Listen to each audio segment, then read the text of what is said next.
Hello, Talk Funders. I really wanted to bring Dana and Chip from Storyastic back for their backstory because I really am fascinated by people's entrepreneurial journey. And I really want Dana and Chip really to talk about their entrepreneurial journey and how they've come through their very corporate career, shall we say, through the Disney Corporation and brought all that training into this new company, which they are really well developing, really built on the success of their first game, The Rank, last year on Kickstarter, and now these three new games, which are all live on Kickstarter at the moment. So maybe, guys, can we just talk about your entrepreneurial journey? We really wanted to create an entertainment company, but we wanted to be smart about, like, it's famous of like people losing money in entertainment, even in this era where we've got all this competition that craves content like Netflix and Amazon Prime and all that stuff. But we wanted to do something that would have a low cost for people to get into and low cost of goods for us relatively. Like, you can make a game for a lot less money than you can a game show. But that's what this is a game show, the Rank game, right? It's like the Newlywed Game or Family Feud. It just takes that, what we call the gamification of conversation. It just takes the topic cards and kind of builds a game show environment that doesn't require a host. You're the host, right? And this is really what we've become bad at in society because of our mobile devices and screen time and tech and all these things that are designed to bring us together actually drive us apart because they're always going off in our pocket, pulling us away from the people in the real world. So we wanted to leverage that tendency, but then create something that turned people back toward one another rather than toward tech. So that's also why it's not a television show or an app. We really wanted to create something that the only thing that didn't come in the box was the people, and that's all you're responsible for is just bringing a couple people in. So that's kind of where that came from. And then we're not spring chicks, right? So maybe we would have been a lot more dangerous with this in our 20s than right in midlife here. But with our backgrounds, I ended up in publishing after Disney. And a lot of when the iPad and the Kindle came along, we had a lot of stress on profit margin. And so all kinds of people were being laid off in the industry and the companies were coming together trying to survive. And I had this idea that we always want to work with authors. So I had a strategy called communicators and concepts. So yes, authors, communicators, but also concepts. What can we publish that's a concept where the publisher can keep some of the royalties so we can keep our employees and keep the business going and make wonderful things for the market. And so we created, $26 million worth of just whiteboard, and it occurred to me that maybe I should do that for my kids, so for their college education. So we took the Rank game, which we've been played for 20 years just for fun, and packaged it really well as a concept, and that's really where this was born. But as I said, someday maybe it's a game show, and someday maybe we'll make feature films and all that. But we really wanted to start in people's living rooms and dorm rooms where they're at, and just equip them with things that would help them, what we say, tech less and talk more. Is that kind of a good tee up? Now we can go back and see how we got to that point.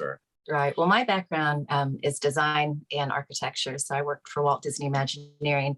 I was a lead designer for the theme parks, worked on Tokyo Disney Seas, Disney's California Adventure, and did design for the retail stores and restaurants in the parks.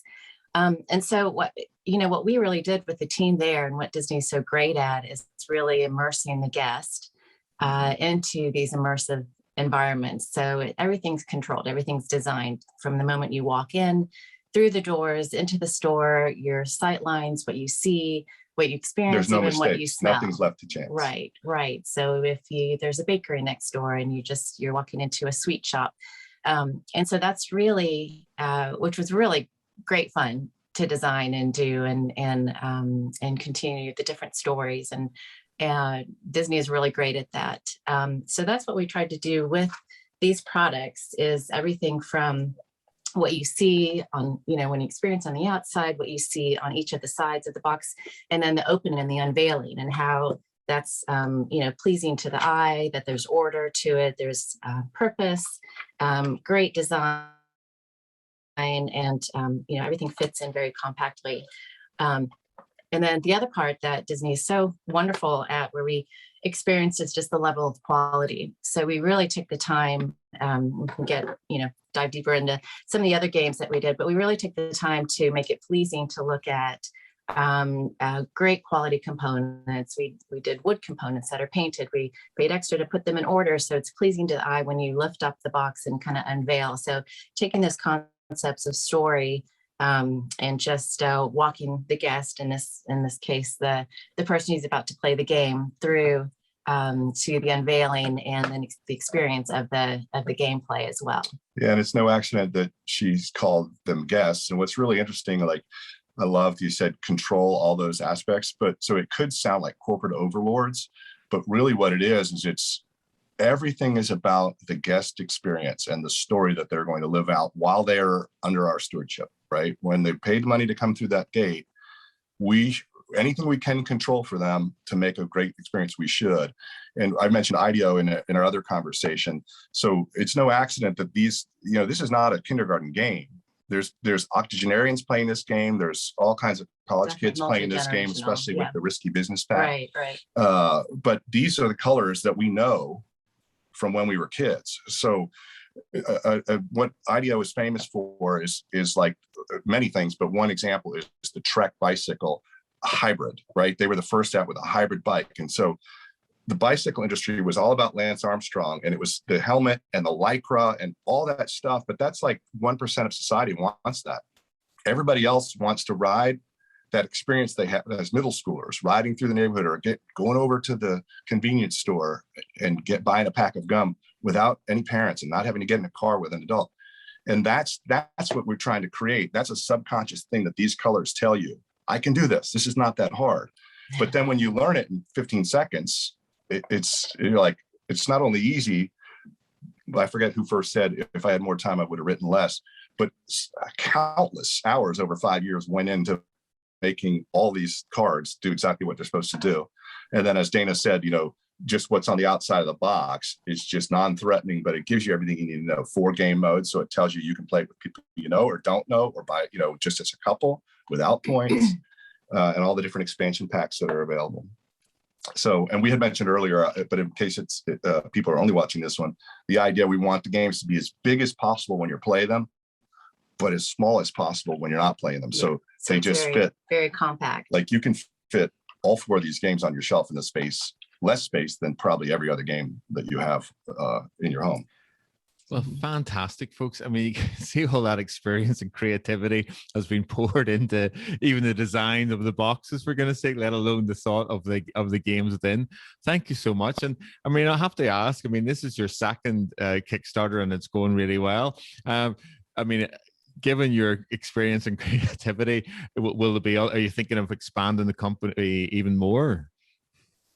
Well, we began 6 years ago play testing a couple dozen different game experiences, and then both coming from a Disney background, we're kind of idea hamsters. So there's always new ideas, but we have already manufactured. Let's see, there's 3 on, so 8 more products that are already shipping that we'll do a Kickstarter on in the next 60 days. And then there's all sorts of things in the lineup beyond that. A lot more, like the rank game is more of a party game. A lot of people call it a card game because it uses cards, but really a lot of people wanted card games from us, which is why we put out these current 3 that are on the Kickstarter right now. Mm-hmm. But we have more party games coming, and we have also some strategy games that are a lot deeper and things that have a lot more like kind of fine art in them. These are very like, playful, like Uno, Hasbro or Mattel might put these out, but we have a lot of stuff in the queue that's more like a game studio would produce. We just wanted to kind of come out wide with easy to understand games first, but we have a lot of other things coming in the pipeline. Well, thank you very much, folks. That just sounds absolutely brilliant. And please come back to talk funding with your next Kickstarters. I really would appreciate that. So thank you very much. Sure. Dana and Chip from Storyastic for doing this lovely talk funding backstory today. All the links for the Kickstarter will be in the video description below.